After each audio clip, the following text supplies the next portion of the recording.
All right. All right. Thanks to those joining me live and to those that will be joining me on archive. This is DStyleBoxing. If you're listening to this on archive, feel free to hit the like button and to leave a comment in the comment section. If you're listening live, feel free to join in on a chat discussion that I'll be opening here. Man, oh man. Man, oh man. Oh boy. Man, oh man, oh man. You guys saw it. You guys saw it. I'm not the only one that saw it.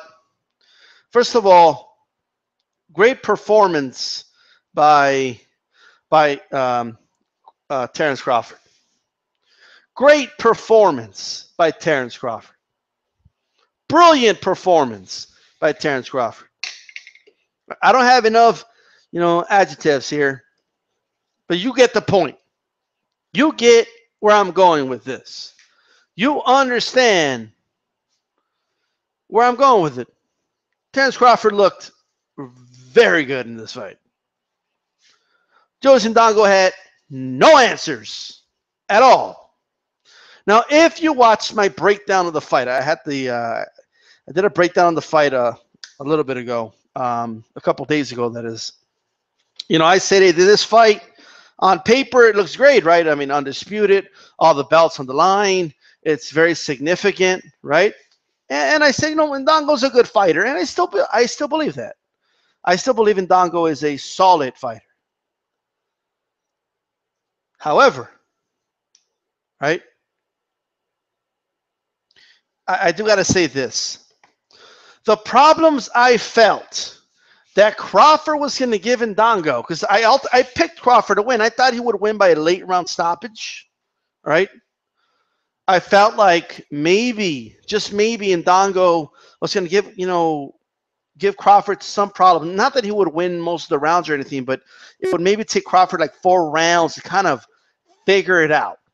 Figure out Indongo's movements. Figure out how Indongo telegraphs his shots. Figure out how Indongo approaches the fight. Be patient. And you know what, though? Crawford did all those things. He was patient. He didn't rush into anything. Crawford was very patient. He did have his feel-out round, but that's all he needed. Indongo telegraphs that left hand way too much, and you saw it. Crawford saw that punch coming a mile away. Indongo was trying to loop it. I mean, looping it made it worse because it just gave Crawford that extra half second to see the punch coming. And Crawford had 2 green lights here: either stay at a distance, right, and he had the longer reach, or get on the inside. Green light. He wanted to stay away from that mid-range, and he did a very good job at that. The short shots. Indongo had no answer for those short hooks. No answer. Those things stop you on your tracks. You don't even see where they're coming from. Crawford had an answer for every punch Indongo threw. He did a great job. Those are 2 instances where I saw him roll with a shot beautifully.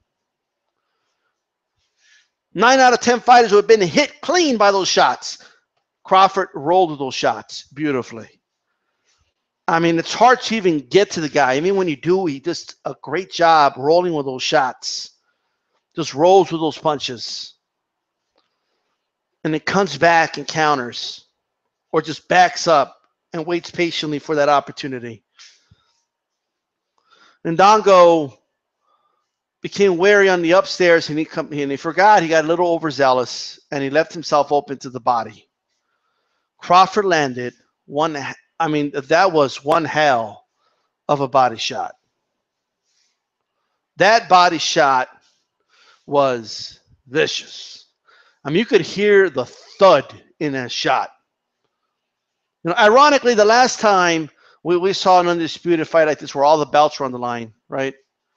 The ones we know today, right? The WBO, WBA, IBF, WBC. It ended with a body shot as well, right? When Hopkins fought De La Hoya. Ironically, that fight for the first few rounds is actually more competitive. But Crawford handled Indongo. He saw everything coming. He was slipping the jabs. He knew the distance very well. I mean, I'm watching right now, man. That body shot, that right hand to the body, man, right to the solar plexus. That was just a thing of beauty. All that torque. It's just putting that weight down on it. I mean, it landed. It was a thing of beauty. And Indongo, his air was out, man. He couldn't get up. I don't even, the ref. I mean, at 8, by the way, he could have stopped counting, but he did the 10 count anyway. Great performance by Crawford. Very good. By the way, shout out to Nebraska, right? See that arena? It's nice to see fighters fighting with an enthusiastic crowd. Like those people genuinely happy when Crawford won. Like they were jumping all over the place. You know what I mean? Like they cared. They were invested in the fighter. We need to get out of these, these casinos, man, where people don't even care about the sport. Like they're just there because they were gambling. Oh, look, there's a boxing fight. We need to get away from that shit. Start building these fighters from the ground up, right? From the ground up, start building these fighters.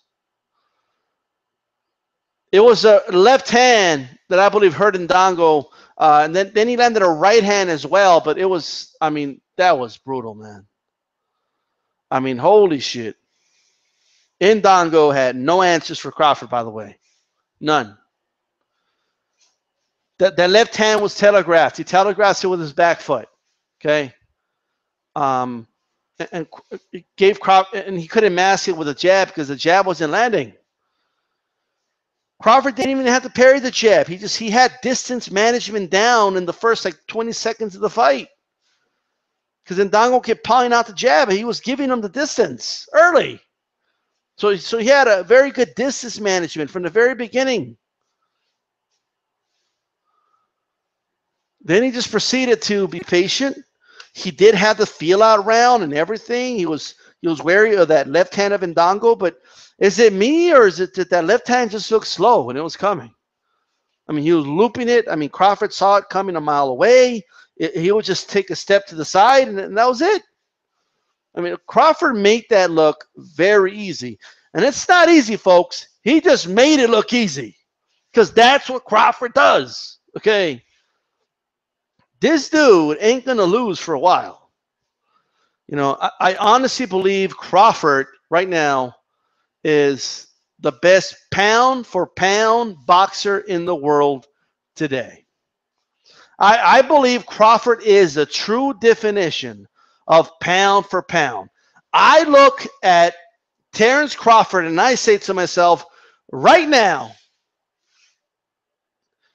on August 19, 2017, that is the best fighter on the planet, regardless of weight class.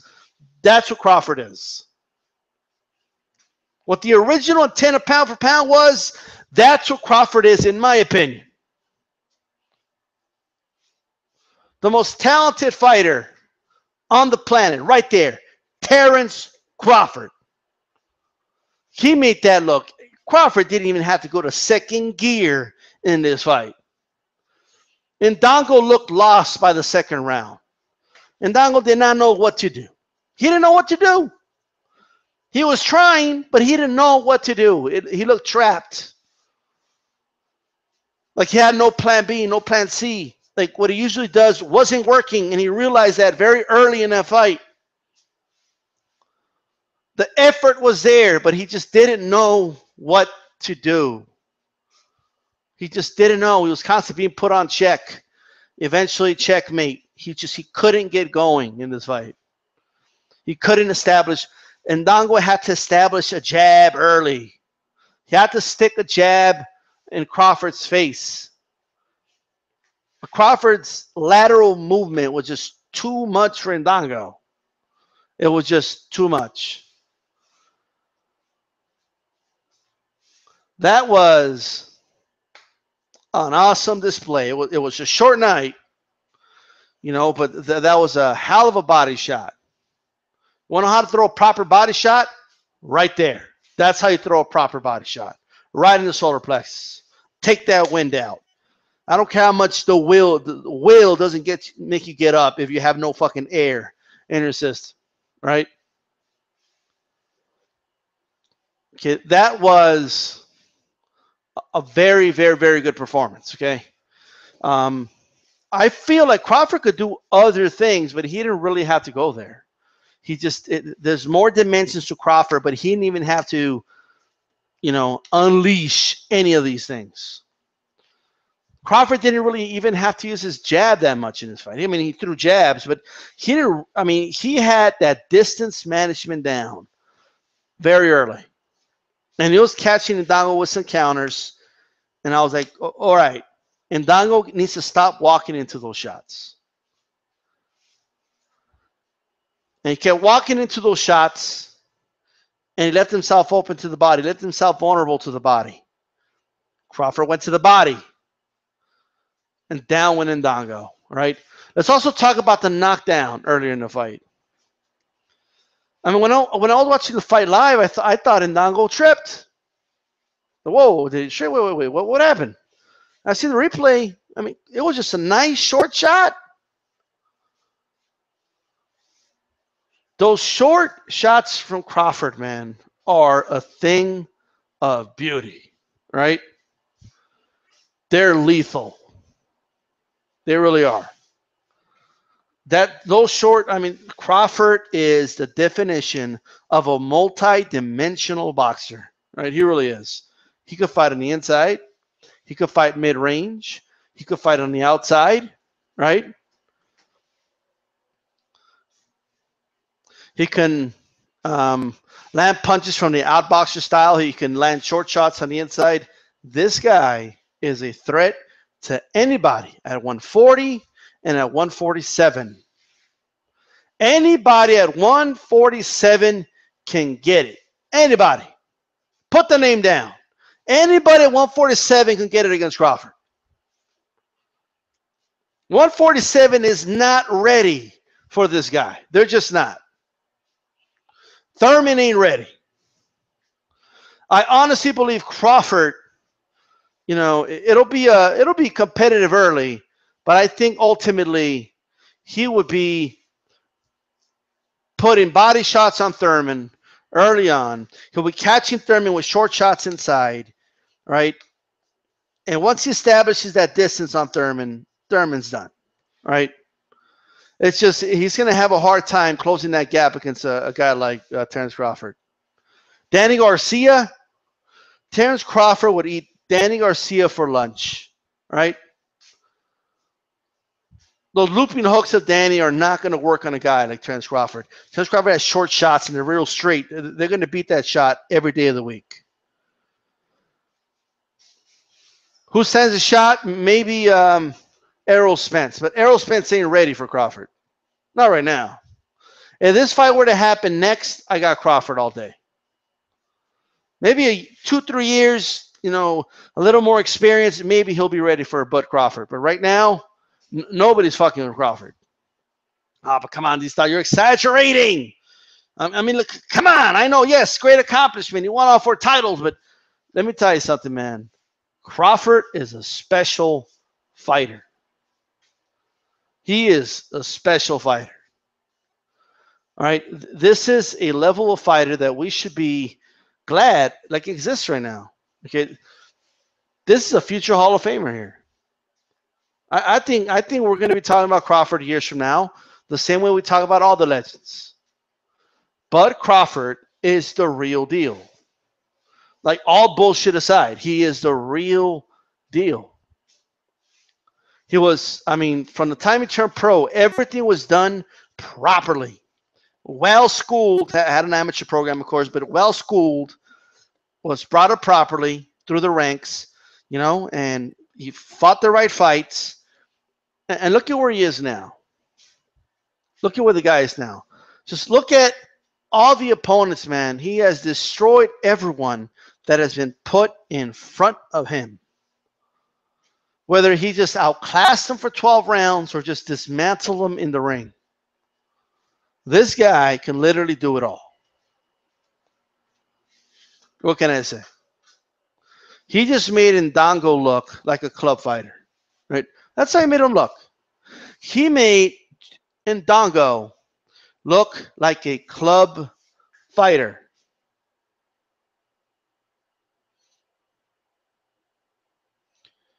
If you had no idea who Indongo is, you know how many casual fans watch this and probably wonder to themselves, who the hell is that guy that Crawford just fought? He just dismantled that dude. I mean, it looked like a tuna fight.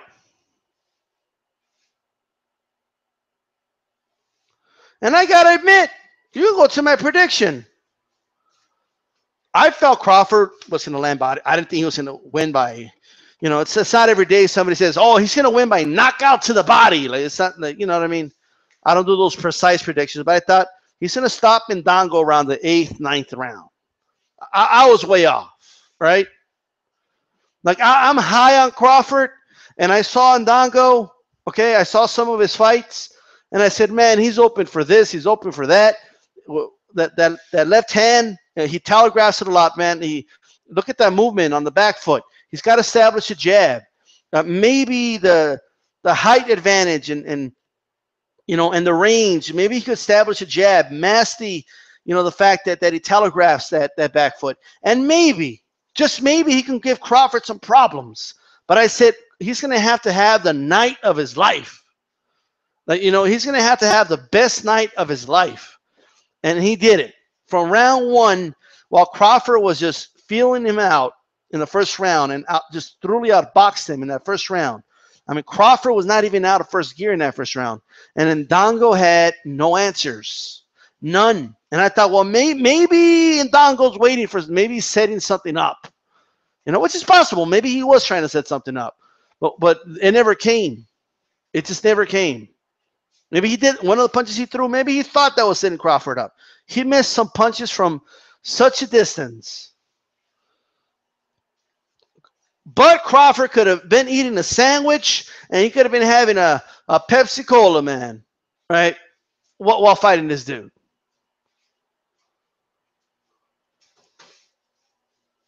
I mean, it seemed to me like, I'm going to throw the left hand right now. There was way too much notification. Now, what are you going to do? You can't send Crawford a notification. You can't say, Crawford, I'm about to throw the left hand. I mean, you might as well do that the way Indongo was throwing that left hand. You might as well just do that. You have to throw straight lefts. Boom, right down the middle. That's what he had to do. Crawford didn't let him, right? Crawford, and the other thing, he just came out, boom, orthodox. I mean, Crawford has that ability to just, everybody's talking about who really has a switcheroo? Crawford has a switcheroo. What's up, Haplotype? Can you hear me? I think Haplotype's, I'm not sure. I think we got him on. He'll say what's up once he gets the mic working. Yo, you hear me? You're live. Yes, you're live. Oh, what's up, man? That was fun. That was a good fight. What did you think? I think Crawford completely outclassed him before he just knocked him out, put him out of his misery. Yeah, I thought Indongo was trying, really hard, and he didn't look bad. It's just Crawford's on a different level, dude. I mean, he really impressed me tonight. He made him look stiff. He looked stiff against Crawford. Crawford looked loose. Yeah. Crawford looked relaxed, how you're supposed to be. I mean, he does everything right, man. I mean, you can't take anything away from the guy. I was like so happy just to be watching it and impressed, and like he won over a really good opponent, like made him look like nothing, dude. It was insane. Well, in my breakdown I said Indongo telegraphs his left hand too much with his back foot, like way too much. And I said he has to mask that with a jab. As soon as he couldn't establish a jab, he was throwing a jab, and Crawford was making a miss by like 2 inches. You know, so Crawford kept that distance. He had longer arms. Which is incredible because I think Indongo had the longer arms, right? I think Crawford does. He had the reach advantage. Really? And, yes. Yeah, he had the reach advantage. He's so he has longer arms than Indongo. But still, with that said, the fact that he established the distance in the middle of the first round is insane to me. Like, he had a good idea of Indongo's distance in the first round. You know, it did not take him long at all. I mean, his computer is fast. He's got that, you know, he's got that supercomputer speed. Now, there's some problems with Crawford, though. He just collected all the belts, but it looks to me like he's struggling to make weight. You think? Yeah. I don't know. I didn't see any signs of that. Was that a story that came out in the news? Yeah, I mean that's what they've been saying, but I will say though, who the hell is there at 140? I mean, there's Mikey Garcia. Who else? Mikey Garcia. I'm a big fan of Mikey, but he ain't beating Crawford. I could tell you that right now. No, because I mean, Mikey against anybody else would be a mismatch, I think, because he's so smart in that ring and his IQ is so high. But Crawford's got the same IQ and, you know, physical advantages. Yeah. I mean, I was very impressed with Crawford. This is coming from a guy who I had him winning by like an 9th round stoppage. Mm-hmm. And I felt like I even said, I think like after the 3rd round, it's going to be very one-sided. So even me, like it surpassed what I thought was going to happen. I mean, that's how impressive the guy was. Oh yeah, he blew me away, and I found it funny after the fight. They're sitting there talking about Andre Ward is #1 pound for pound. I'm like, wait a minute, dude. You're talking to the guy that just did something that no one else has done for 11 years, and you're asking him what he thinks about Andre Ward being pound for pound. They've got the same record, only Crawford's record is better with more KOs. And he got all the belts. I mean, all 4. No doubt 140 belongs to him. How ironic is it that it ended by a body shot, just like De La Hoya Hopkins did the last time it happened? That's awesome, dude. I mean, the way he was punching with Indongo, like, he just does everything you want. It was like, when was the last time you seen a guy actually get counted out to 10, dude? I mean, like, he counted him. I mean, the ref, I think, was enjoying that count. He wasn't getting up. Like, it was kind of obvious to me. Jack Reese is a very conservative ref. Like, I've talked to him on the phone before. He's like, when in doubt, I'll wave it off. Like, but he did not wave that one off. He gave him the respect of the 10 count, and it was just like a throwback. Like, wow, full house. You know, I mean, technically speaking, if they're not up by 8, you could stop it. But you know, yeah, exactly. I mean, if they could wave it off whenever they want if they feel like the guy's too hurt. But I was just glad to see someone actually get counted all the way to 10 for once. I mean, I got you. Plus, it was a body shot, so it's not like if you're not going to get up, you're not going to get up. So 2 more seconds, you know, whatever. You know what I mean? Dude, it's hard. It's hard to get up from those, man. Those hurt bad. Right in the solar plexus. I thought it was you know how he landed a hook to the body right before he went down? Uh-huh. I thought it was that punch at first when I watched it live. And then I went back. That's the other thing with Crawford. He'll hurt guys, and I'm watching the fight. I'm like, whoa, what happened? And then I'm like, what the hell? And then you go back and, like, those short shots, man. I mean, watching it on TV, you're like, what the fuck just happened? It's a thing of beauty, man. That's why they call it the sweet science, you know? Like, he's the #1 example, the #1 practitioner of the sweet science, in my opinion, today. Yeah. It came out right away. Are you surprised he decided to just stay southpaw, basically, for the whole fight? No, I'm not, because I think, like, the majority of his last several bouts, he's been southpaw. I mean, I'd say 80% of the time. Yeah. So, you know, that didn't surprise me. And also because even for a southpaw, it's tougher to face a southpaw. They're more used to Yes, fighting righties. So that's I true. think that was a smart move. I said that in my pre-fight breakdown. I think It's hard to set up that left hand when the guy's southpaw.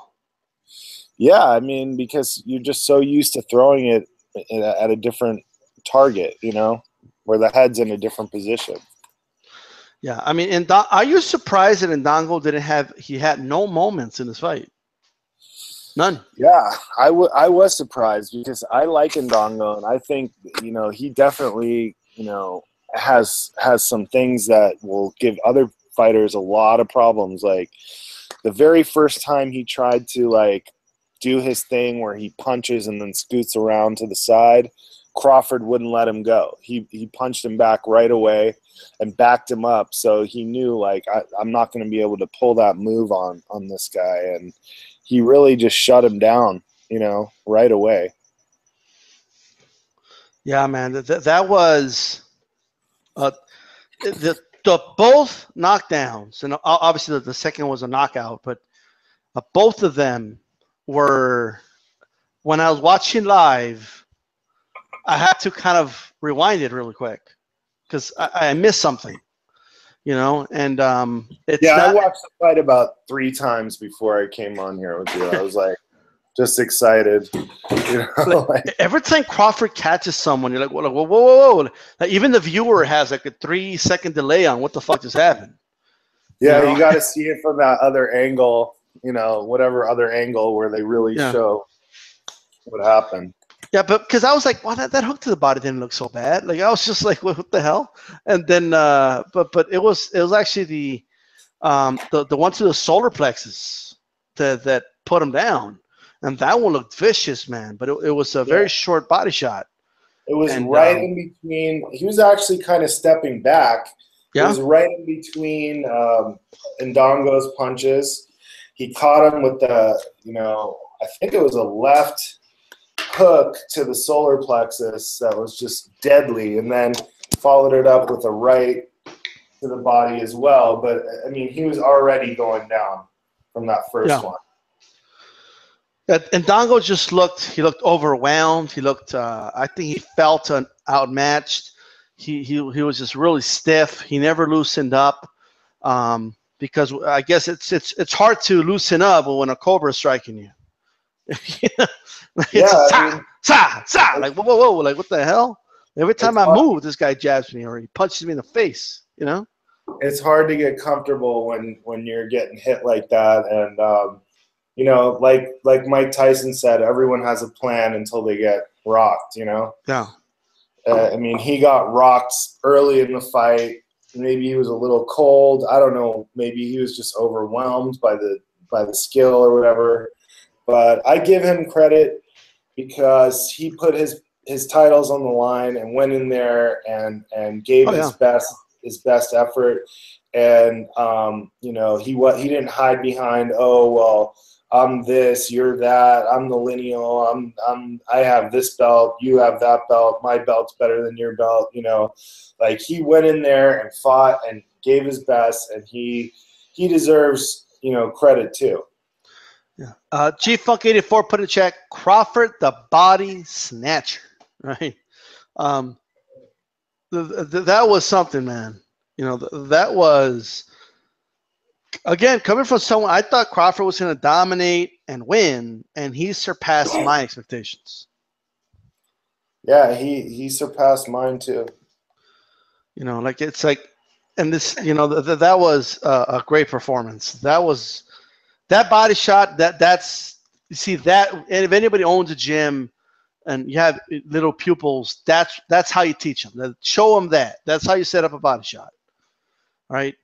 You know, it's the ones to the solar plexus, man. Because, you know, it's, Andre Ward said it in the broadcast. He said body punching is like kind of a lost art, you know, in boxing. I agree. But even then, like, it's, you see a lot of fighters throw the jab to the body. We do see that a lot today. But you don't really see, like, you remember when Floyd Mayweather knocked out, what was his name, Mitchell? Yeah, Sean Bay Mitchell. Yeah, with the right hand to the body.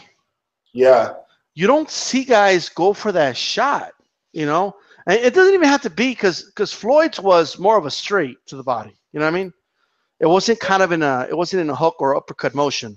But even then, like that shot to the solar plexus is a very devastating shot. You have to set it up. You can't just lead with a shot to the body like that. You're gonna leave yourself open upstairs, which is why I think a lot of guys don't do it. But it seems to me like today, a lot of boxers are throwing, you know, like over here they call it el gancho al hígado, the body shot to the ribs. It's just the most common body shot that the fighters throw. There's nothing wrong with that body shot, but it seems to me like it's been reduced to just that. You know what I mean?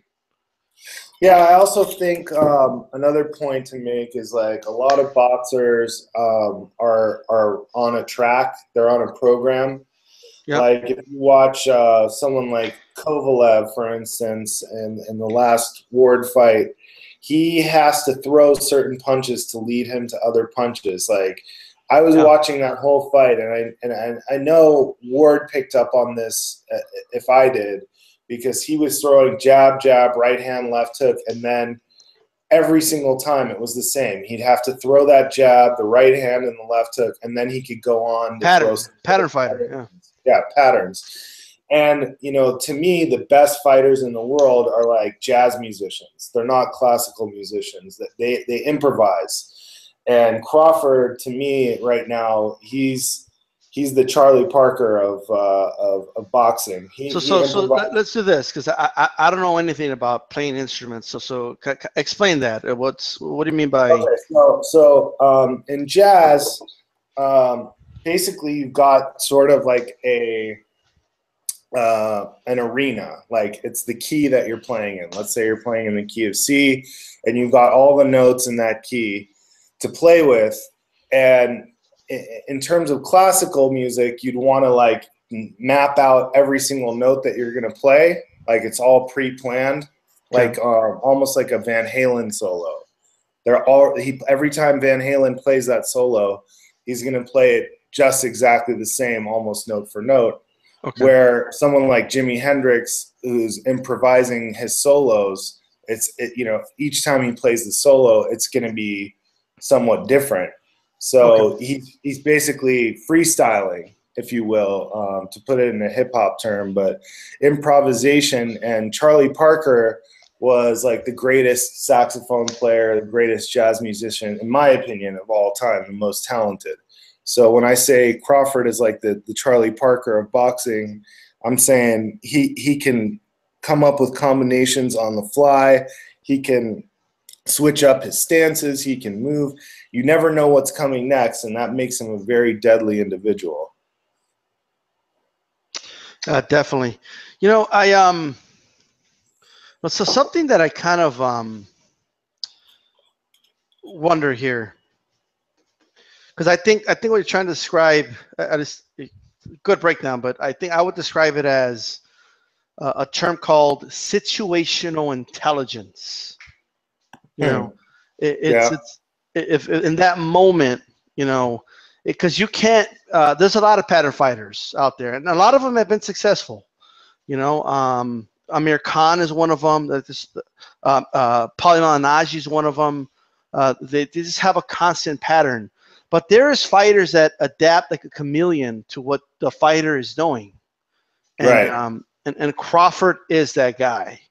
Like if Crawford he's always sit. I know what, no matter what moment in the fight, he is always sit in a blink of an eye to throw a shot, whether it's a hook, a jab, or whatever it is.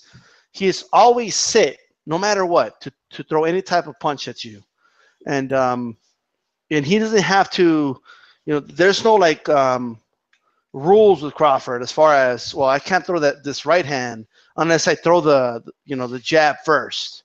You know, I can't, you know, set up this hook unless, you know, I go for the jab first. You know, it's not that he doesn't set anything up, but if he sees, you know, it takes a very intelligent fighter to know in any situation, in this very moment, in a fraction of a second, this guy is open for a hook. If I throw the jab first, I might land a jab, but then the hook is no longer going to be available. So the hook is available right now. And Crawford is just that type of fighter. Yeah, it comes with a lot of practice and a lot of calmness. You know, the more calm you can stay in there, the more you're going to see those openings, the more you're going to be able to throw the right punch at the right second. Yeah. Plus, the speed doesn't hurt, you know? Oh, man, he's got it all, dude. I mean, this was such a great performance. I mean, how could anybody say he's not #1 pound for pound after that? Yeah. I mean, I don't know if you've seen, like, one of my biggest problems with Canelo, right, is that he kind of, let's say we compare that to a computer, like he programs it in his head, jab, jab, hook, cross, or something, right? Right. Once he set that in his head, once he starts with the first jab, he's going to finish that combination regardless of what happens. Yeah. You know, it almost always happens with Canelo. Like I seen him throw an extra hook when like the dude's already on the other side of the ring. He did a lot against Mayweather. You know. Yeah. And Mayweather caught on to that, and that's how he beat him. You know, it was like he figured out the pattern, and once he figure out the pattern, it's up to the other guy to switch it up. And if he can't, then you know you can beat him, even if he's bigger and younger. You know, the way Canelo was. Yeah, I mean it's Crawford's ability to read his opponent, program their movements, you know, and and how fast he does it is unbelievable to me. You know, he'll do it in the same round. He doesn't have to make adjustments the next round, you know. And a lot of people don't even realize how fast this guy is. Those short shots are some of the fastest I've ever seen. And I've been watching boxing for a long time. It's not every day that I'm watching a fight. I'm like, whoa, what just happened? Why is he down? What? Yeah, it's too fast for your eye to catch, you know, right away. Yeah, especially on TV, you know, it's kind of like, whoa. I heard it. I heard the shot, and I know he's down, but let me rewind it. Oh, that's what happened. And that doesn't happen all the time. And it's not just the speed. It's what's more impressive is the timing. I mean, the timing is timing. Yeah, he's got both timing and speed. It's scary. You know, and it's not even like I don't even think he's that big of a puncher. You know, it's just that those shots are just so crisp and so perfectly thrown. Guys don't see it. He's got a really good knockout ratio. I agree. I don't think he has like he doesn't have thudding power. Bazooka. You know, he doesn't have the bazooka, but his shots really. I mean, between the timing and the speed, I mean, they catch you right at that precise point. You know, where you're going out. You know, you're going down. Yeah, man. I mean, who, in your opinion, wins, Crawford or Mikey Garcia? I would say Crawford because while I give Mikey a hell of a lot of credit for being great and smart in there and like really knowing his stuff, he comes from probably the best pedigree you can come from in the sport, but he just doesn't have the physical attributes of a Crawford, who also is smart and also has timing and also, you know, breaks his opponents down. So it's like they're even in everything except for, you know, like Crawford's just more gifted, you know, with the physical tools, the longer reach, he's taller. He's just as smart, you know. Mikey just doesn't have any advantages to be able to win with, you know. I think it would be a good fight. I don't think Mikey would be a pushover. But I see Crawford coming up on top on the end. Everybody in the chat, put down the name Garcia or Crawford. Who wins? I want to – so far people are saying Crawford. Look, I think Mikey Garcia is going to have a lot of problems with Crawford. A lot. Yeah. That timing is not even the speed, it's the timing. That's what's going to give Mikey a lot of problems. Well, Mikey's a timing fighter too. That's the thing. That's how he beat Broner. He counteracted the speed with timing, but here he's got an opponent in Crawford who has timing just like he does, plus all the physical advantages. Yeah. I mean, Mikey's better off fighting Lomachenko, man. And Lomachenko is talking about fighting Mikey Garcia. He ain't gonna fight no Crawford. I can tell you that right now. Yeah, I mean, if Mikey can make 135 still, which I have my doubts, but if he can, go down, beat Lomachenko. But I think Mikey's a warrior. I think he'll take Crawford on, if he can. The problem is going to be with that Bob Arum, because he basically he went to court and got out of his contract, and you know how Bob Arum is with stuff like that. Once you do that, like, you're kind of blackballed, I hear you. I mean, well, but at the same time, I think he also likes money. So if there's money on the table. Yeah, no, he'll do it if the money's right. I think, it could happen. But, normally I'd be saying Crawford should move up now and go on, and because I think he could beat everybody at 147 pretty much. But because he has all 4 belts, I'd like to see him get, 5 or 6 title defenses, even if they're not against the best, possible. I mean, the best available he should fight, but they're not going to be like the greatest fighters on earth. But just rack up some defenses real quick and then move up. Oh yeah, that is something else, man. What do you like? I don't think anybody on 140 or 147 right now. I don't think there's anyone that beats Crawford. No, me neither. He's too good. Like, I'm not saying it's not possible. I'm just saying I would strongly favor Crawford against anyone. I'll even say this. I like, if Mayweather were to fight Crawford right now, I think Crawford beats him. Yeah, me too. Because I think Crawford's less of a pattern fighter than even Mayweather was. Mayweather had good improvisational skills, but to me, at this point in his career, he's going to throw that jab to the body. He's going to throw that lead left hook. He throws that right, the lead right hand. There's a few things he's going to do, whereas with Crawford, you have no idea what he's going to do. It's a complete mystery. I think a lot of people are agreeing that on the chat here that Crawford wins. Crawford is he's an. I mean, there's some questions still there because no one's taking him there. You know what I mean?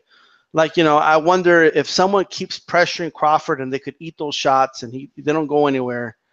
And they put a lot of pressure on him. How will he deal with that? But I think he'll handle it pretty easily. But I'm just trying to think of what is it that he doesn't have.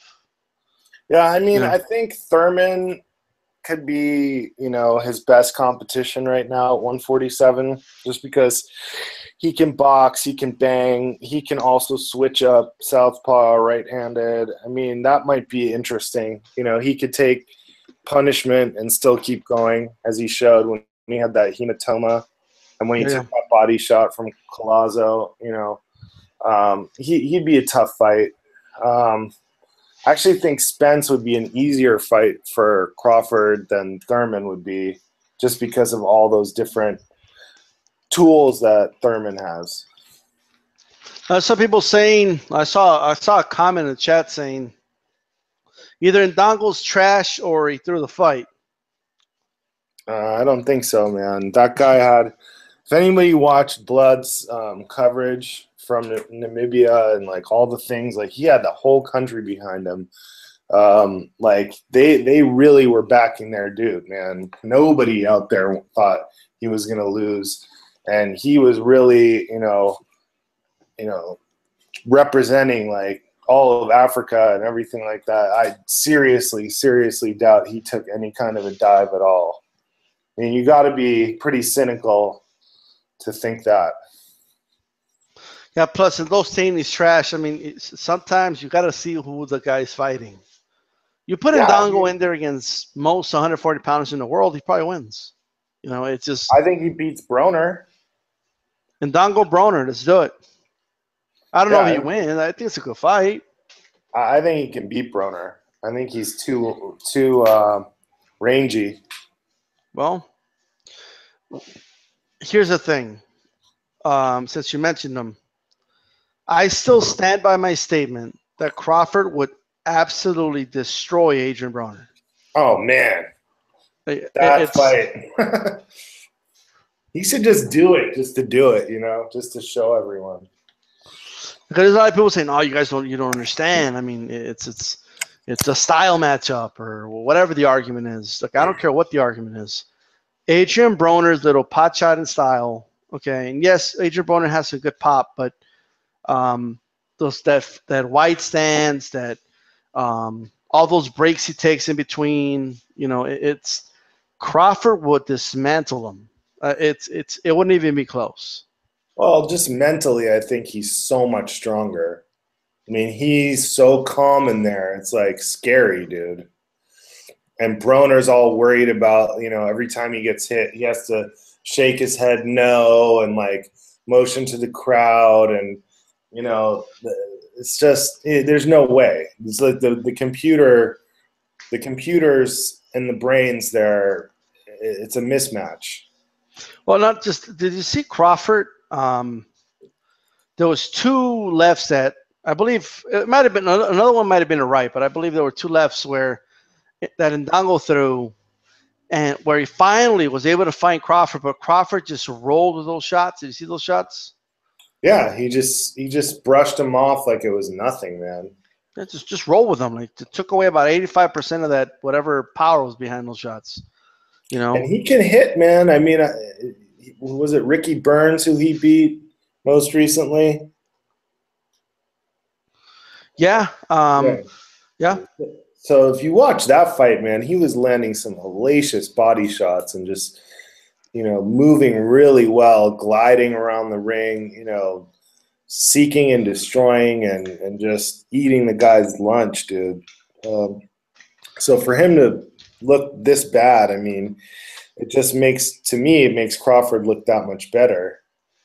And even with those big puffy pillows, he was able to still hurt him. Right. Snapped his head back a few times. I'm looking at the notes from my my pre-fight analysis, and I wrote down here and I circled it, and it says, this is about Indongo. He leans on the jab too much, And I talked about, if you just lean into a jab for a fraction of a second against a fighter like Crawford, he's going to take full advantage of that. You're giving him way too much time to counter you, even off the jab. And Crawford did a phenomenal job at doing that in this fight. Another thing that was non-existent here was the lead jab of, the lead uppercut of Indongo. Yeah, he couldn't. That's a punch you can only really throw when you feel somewhat comfortable, and he was never comfortable enough to throw it. Yeah, even he kind of found himself having to loop his hook, I guess, because of the stance Crawford chose to fight in. And usually against orthodox fighters, it's more of a, or not the hook, I apologize, the straight. He had to kind of loop it, and yeah, he was throwing more of an overhand right than a straight right. But Crawford saw that thing. I mean, Crawford could have ate a sandwich, had a Coca-Cola. He could have texted a friend really quick. By the time that punch got there, it was like the Matrix when the bullets are flying and he's like just watching them go by. Right. I mean, he saw that overhand right coming a mile away. I mean, Indongo had to. The overhand right doesn't really work unless you establish a jab, and a jabbing the guy in the face, and you could blind his eye for that fraction of a second and start that overhand. But he wasn't doing that. So, of course, Crawford was going to see it coming a mile away. Yeah. It wasn't even close, man. Yeah. Well, we finally have an undisputed champ, man. I found myself getting a little emotional after the end of the fight. Like, oh my God, finally. we've been talking about this for Some like moral victory for boxing fans. Yeah. 7, 8 years, like waiting for someone to collect all 4 belts. It can be done, folks.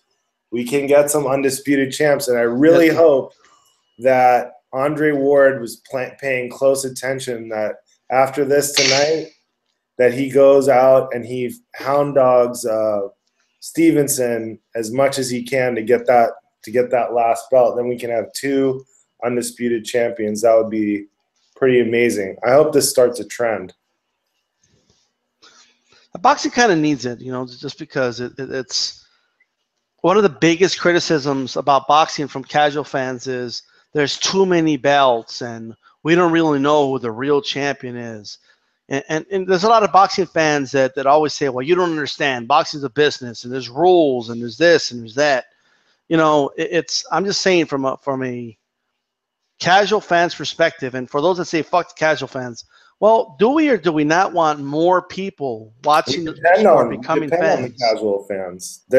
We need the casual fans, and there's different levels. People act like, there's just hardcore and casual fans. Like, right. Well, I mean, there's some people who I would consider casual fans who are relatively knowledgeable about the sport. Like anyone who knows who Crawford and Indongo are, they could be a casual fan, but they obviously know more about boxing than just Mayweather and Pacquiao, Right.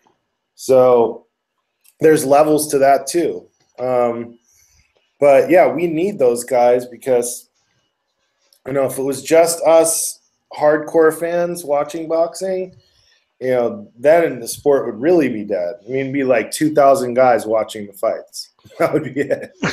Right. Like if it was just a YouTube boxing community watching boxing, I mean, that would be a good thing. Yeah. But yeah, not just that. I mean, it's everyone before they become a hardcore fan is a casual fan. Yeah. It's just the way it is, unless you grow up watching the thing, but we want more people watching and understanding the sport, and something like this, it goes a long way. Like I can actually tell people now that there's one champion at 140. That's it.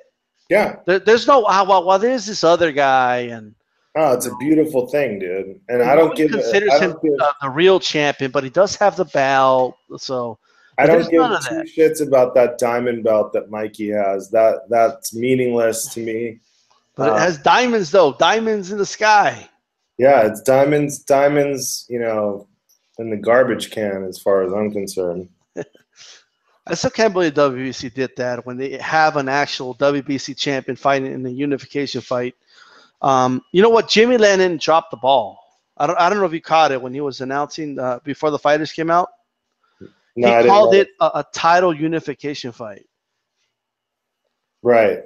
Well, he should have said for undisputed, but he should say this is to determine the undisputed champion of junior welterweight champion of the world. Because calling it a unification is doing it a disservice. Right. It's not just 2 belts on the line, or even 3 belts. It's all 4. So very, very important. Very important. I think it's huge. I'm hoping this catches on. I really enjoyed the whole thing. The fact that the guys took the fight, nobody complained. We didn't have to hear about, who's the A side, who's the B side. Right. They just fought, and all the titles were on the line. Yeah, that was it. And then we got a knockout, 10 count. Full house. Someone solidified, they're the one champion. Like we can say like, oh, okay, Terrence Crawford is the champion. He really is the champion. Yeah. You know what's funny is that, and this kind of shows you people's perspective. Not that I want to mention his name, but right now, but it's Crawford wins in dominating fashion, wins by knockout, right? Mm-hmm. And boxing fans, this is the way boxing fans are. They start calling Indongo overrated. They start saying that Indongo's trash, or they start saying, "Oh, he probably threw the fight." But it shows you the different mentalities here. When Conor McGregor knocks out Alvarez in the 2nd round in the UFC fight, they say it's the most amazing thing they've ever seen. Yeah. Like like these type of dominating performances happen in boxing. It's just that boxing fans are just pessimistic by nature. Well, why do you think that is? Well, I'm not exactly sure who's saying that, but I'll say first that there's a reason why you and I are still here on this community. It takes like maybe sometimes older guys that are, more experienced in watching these types of things and have more deeper perspective to be able to guide other people a little bit more, not to toot our own horns, but I think one of the reasons why they're so pessimistic is because they've been messed over so many times.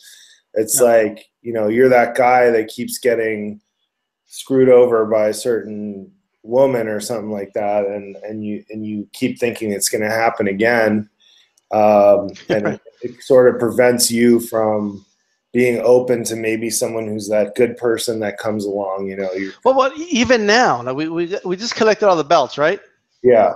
I could guarantee you anything that he's going to get stripped on one of those belts pretty soon. If I had to put money on it, I'd say the IBF. They're the quickest to strip guys who unify. You got to fight in mandatory. I just fought Indongo like yesterday. Yeah, well, you got to fight in mandatory. You didn't fight him on time. We got to strip you. Yeah. I mean, if those sanctioning bodies are smart, which they're not, but if they grow a brain between now and the next time he fights, they'll all get together and say, look, this guy is good for the sport. Let's all coordinate and make sure that until he loses, that he keeps those belts, Yeah, but they don't want to do what's good for the sport. They want to line up their pockets. Well, I mean, it's really the same thing. It's not, I made a video a long time ago called Nash's Governing Dynamics. And the story of that is that, you actually make more money, and this is a proven fact, by doing what's best for everyone and yourself at the same time.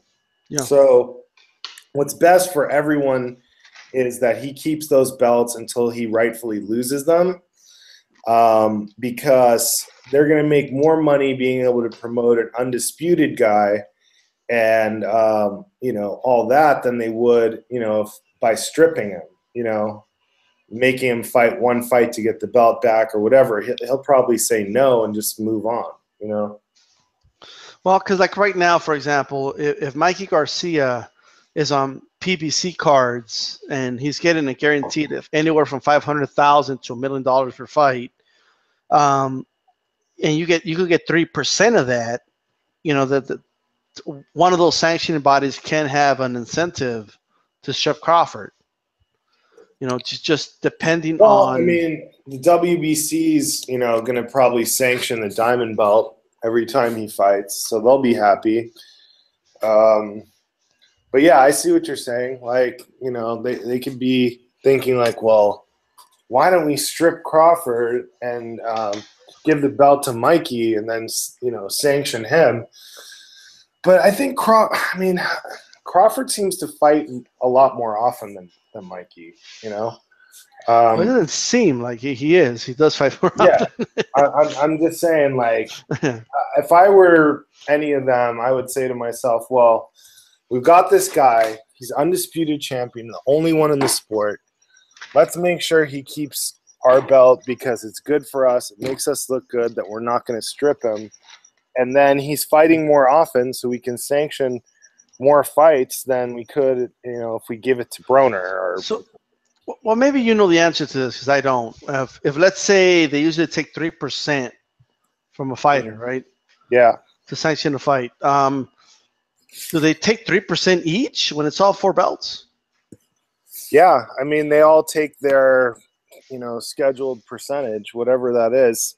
Sometimes they'll, all these sanctioning bodies, dude, their rules are written on Etch-a-Sketch. I mean, you look at any of their laws, and I've read.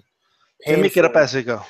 I've read painfully most of their rules. They all have a rule in their, language that says basically we can break any rule we want if we form a committee and vote on it. I mean, it might as well be like Pablo Escobar running Yeah. it. You know, like I'm the boss. I could do. These are the rules, but I could break my own rules though. Yeah. You know. You just need 4 guys to vote for it, and then boom. Yeah. Yeah, man. This is I actually. This was great, man. This was great. It was on ESPN. I don't know how the numbers are going to be, to be honest with you. I don't think there was any major sporting stuff today, was there? So it didn't have a lot of competition. Not that I know of, but I don't really follow any other sport. Then, no, I think there was like some I think the 49ers are playing. Like, who the fuck watches that? You know, like, apparently a lot of people, but I don't. I forgot who they were playing. I think the Broncos and 49ers are playing in a preseason game. You know, so hopefully ESPN. I mean, it doesn't make sense to me, and that's the next thing I wanted to talk about before we wrap this up. The coverage of this fight. Right. ESPN, it's going to be on their network. Why wouldn't they want a lot of people to watch it? I mean, they didn't cover it at all, and they're running 24/7 sports news. Yeah, I found that pretty ridiculous when, Blood Boxing's coverage of the fight is better than the actual network that has millions of dollars, to promote their own fight, and they don't do it, and he does. Like, I got to, take my hat off to him for all the footage he got from Africa and all the time he put in, promoting this fight. But, yeah, they really blew it, man. And I found it distasteful that they were running Mayweather-McGregor ads during the fight because, I felt like, well, if they're going to promote that, that's not even their fight. Why not promote this fight, which is actually a much more significant fight in terms of real boxing? I mean, yeah, sad. It's it has more significance for sure.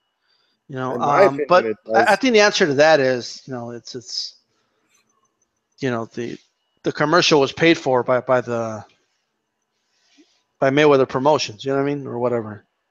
Yeah, but I mean, they can run promos. See, there's a difference between promos and commercials, right?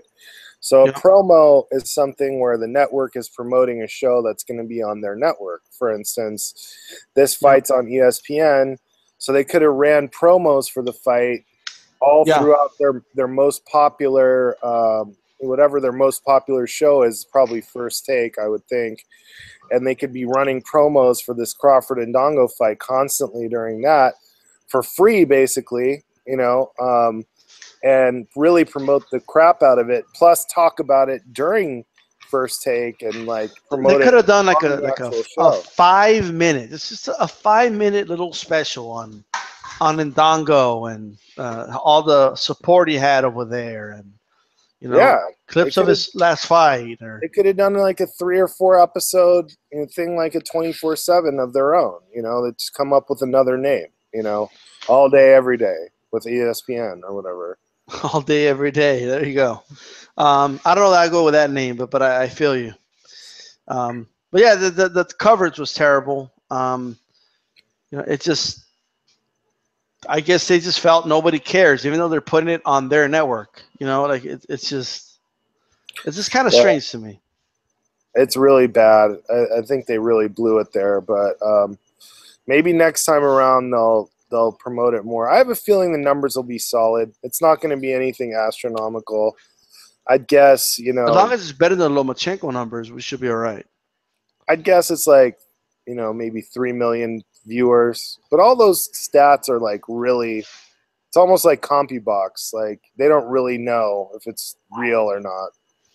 It's all Nielsen ratings and all that. Like, yeah. So it's like archaic technology. It's like, counting, how far a rocket can fly with an abacus. Yeah. There is something very interesting about the fact that they just wouldn't cover this fight. I don't know. It's on their network. Why not? And a lot of people say, well, that's Top Rank's job or whatever. Like, it's on their network. Yeah, well, You know? Top Rank could have paid for some spots too, but Bob Arum's notoriously, stingy with the old promotion money. I mean, it's the more he promotes it, the more people watch it, and the more likely it is that ESPN says, all right, we'll buy more fights, but some people don't think that way. They got to be happy with this. It was literally, I mean, they didn't leave us much to say, DStyle. They're like, the fight happened. The two best guys in the division met up. They clashed. The one guy came out on top. He's the undisputed champion. He did an amazing job throwing punches in between the other guy's punches. He showed how much skill he has. Like, this is what I want to see more and more of, Yep. Put us all out of business. Well, I mean, I did want to ask you about this fight really quick, because it's being devoured by the big event next week, and nobody's talking about it. Cotto versus Kamagai. Right. What do you think's going to win that fight? I've seen Kamagai fight live and at the StubHub Center out here when he faced, I believe it was Alexander. Okay. He's a tough dude, man. I mean, I give him credit for being tough and, being pretty good and staying in there and, like, taking a lot of punishment. I didn't see anything that on a Miguel Cotto level of skill, but also, right. Cotto's old and, he doesn't do well necessarily with pressure. To me, it all depends on how shot is Miguel Cotto. Yeah, I don't know. It's when I watch both Cotto and it just seems he's just at another level. Even if Cotto is a little shot, I think he'll be all right. I think he's going to pull it off. But I will say this: Cotto steps in there against a young, hungry lion, he's in trouble. Yeah, he doesn't want any Charlo or Andrade or any of those problems at this point. He will be in big trouble. Well, man, do you have any final thoughts before we wrap this up? Man, I'm just so glad we have one undisputed champion in boxing. I think it's a great leap forward and a great look for all of us boxing fans. I know you and I have been, talking about we want unifications and undisputed champions for 5, 6, 7 years now. And we finally got one, dude. I feel really good. I'm on top of the world, and I really enjoyed it. And I appreciate Indongo for stepping in there, and I really appreciate Crawford for coming in there with calm poise and class and just doing his thing like we all wanted him to, even better than we all expected.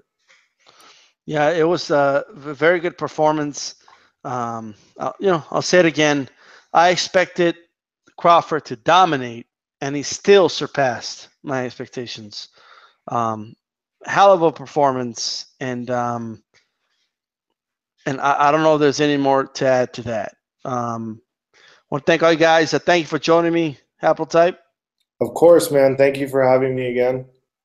All right. Thanks to you guys again. Before you guys take off, please thumbs up the video. All right. Make sure you thumbs up the video before you go. Thanks everybody, man. You guys are awesome in the chat. A lot of great boxing talk on there.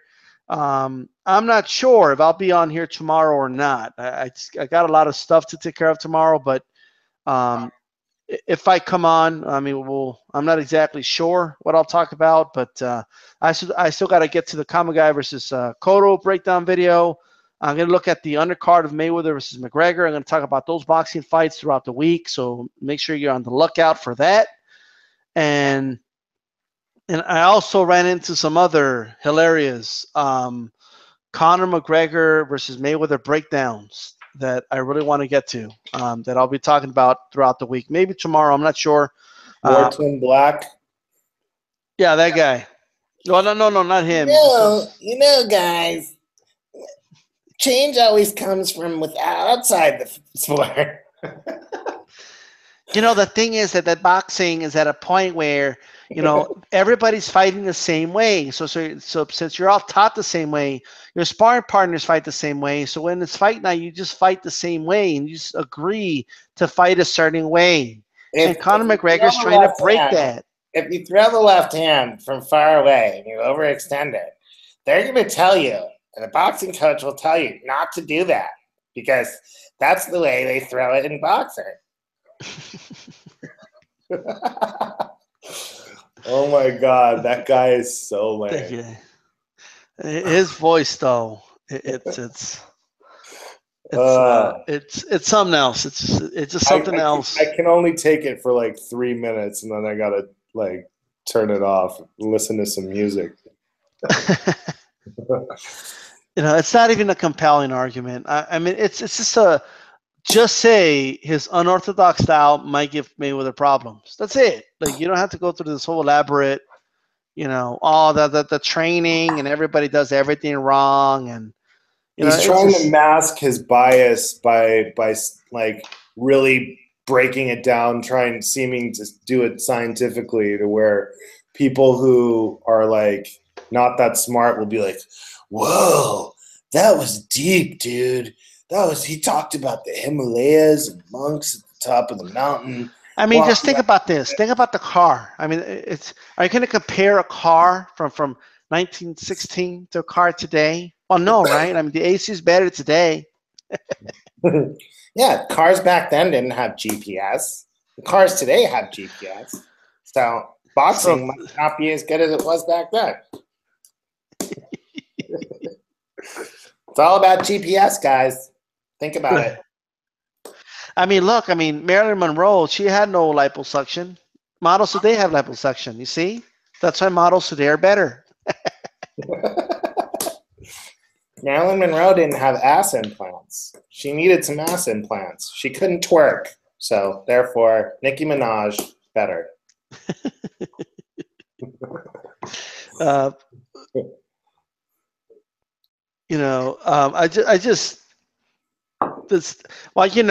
Everybody's trying to break this fight down, but they're looking at it as a boxing fight.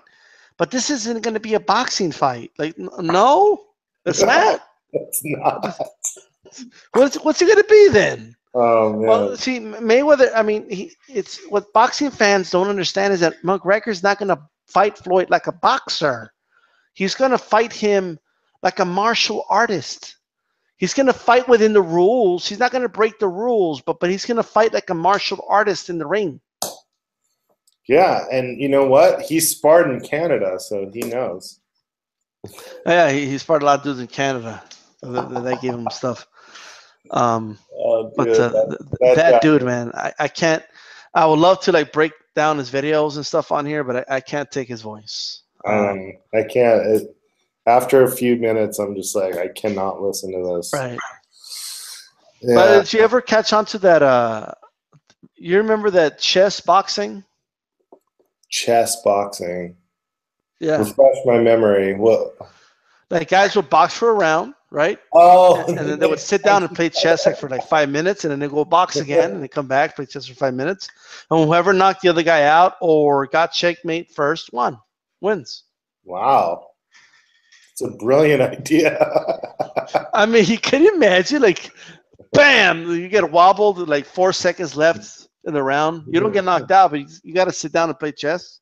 That'd be tough, man. You're seeing like 5 pawns. You're like, is it the one in the middle? Like hit the one in the middle, Rock.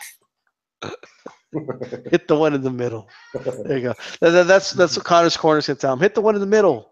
It's like, I'm seeing 3 of them out there, Mick. Yep. Hit the one in the middle. Yeah. No. I think that was Rocky 4.